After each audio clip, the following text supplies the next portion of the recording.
It all started with a single drop of rain on my face.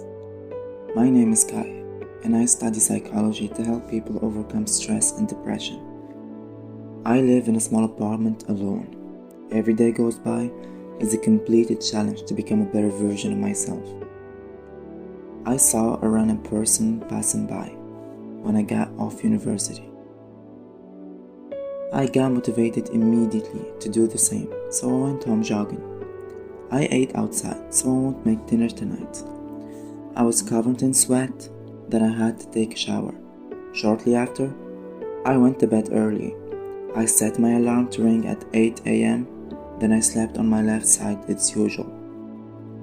I woke up 3 hours earlier, before my alarm even rang. As I opened my eyes, it was already raining heavily. Sleep's gone by now, and I couldn't lay any further in my bed. I waited for the rain to cool down, so I can go for a run. The wait is over, and it's finally time to go outside.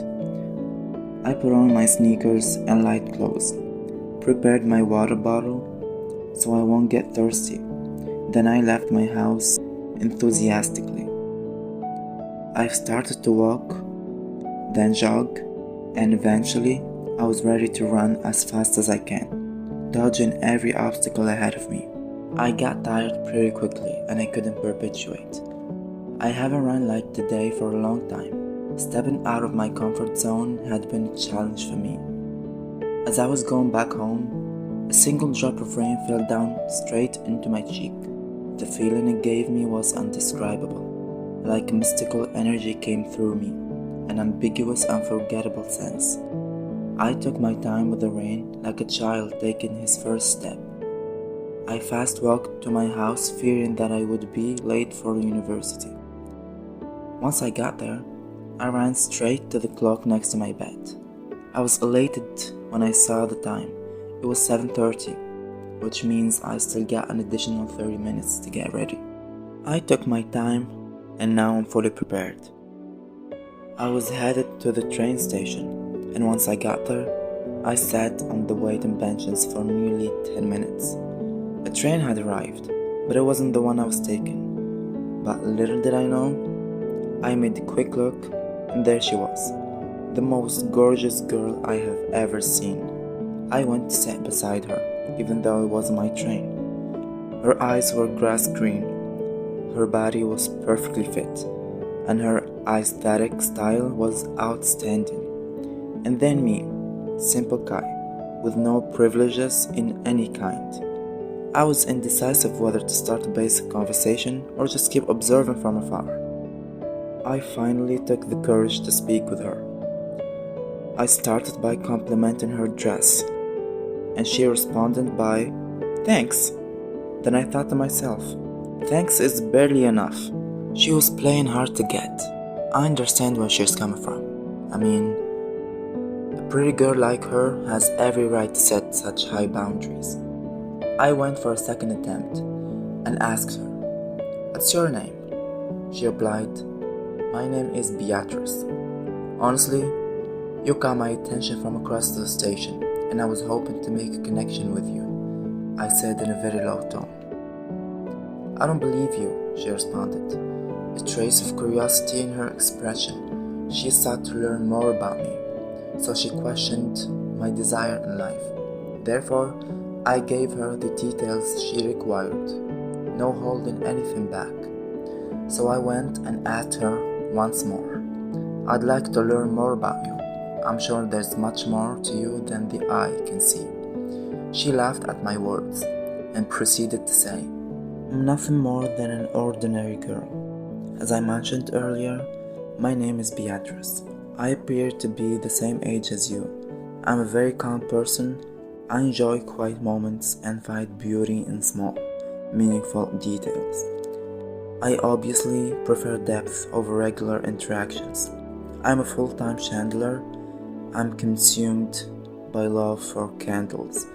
I even experiment with different scents, colors, and shapes, turning my hobby into a small personal ritual." She ended the discussion with a smile, confident that she had spoken to the right person. I was enthralled with the way she opened up to me. We had nothing else to say, so silence had settled over the place. We have reached her stop. After we got off the train, she took the initiative to invite me for a coffee. I agreed without hesitation. As we were walking down the neighborhood, we came across a restaurant famed for its exquisite dishes. We made our way inside and soon spotted the coziest corner. Shortly after we sat down, she kept staring at me with those gazelle-shaped eyes and leaned towards me, slowly saying how brave I was today. My heart started pounding uncontrollably to the point where I could feel the vibration through my chest. I struggled with the situation until I became accustomed to it. We finished whatever we were doing and left the restaurant. She stopped as we went our separate ways and yelled, insisting I tell her my name. I shouted back, "They call me Sinclair." She called aloud, her voice raised. "And what about me? What should I call you?" I went back to her, determined never to let her slip away, and carried on to say, "I'm called Kai." "There you go, that's my name," she replied, her expression softened by affection. "Swear you'll never let go. Swear you'll never go, and we shall be as one. I'm yours and you're mine." I went by saying, "I promise, I won't leave your side."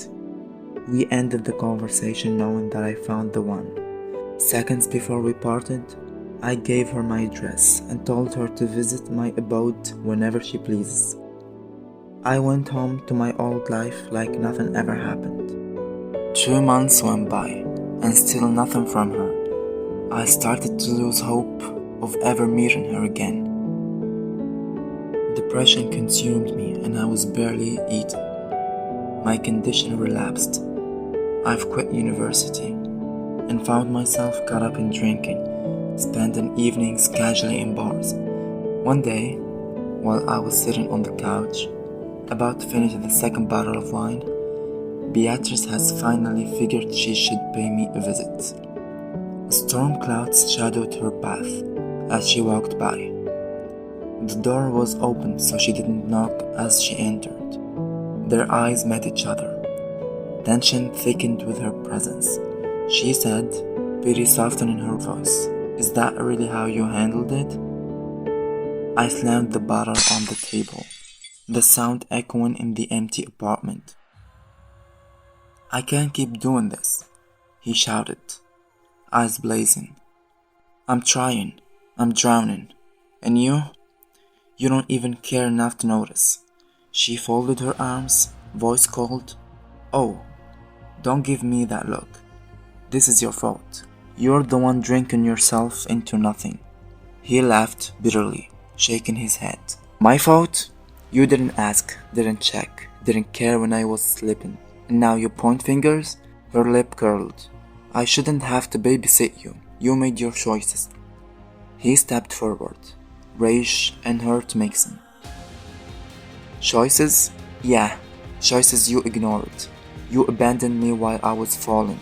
So now you're blaming me for surviving in the only way I can? By the way, you are the cause of everything bad happened to me." For a moment, silence expanded, covering every corner of the room.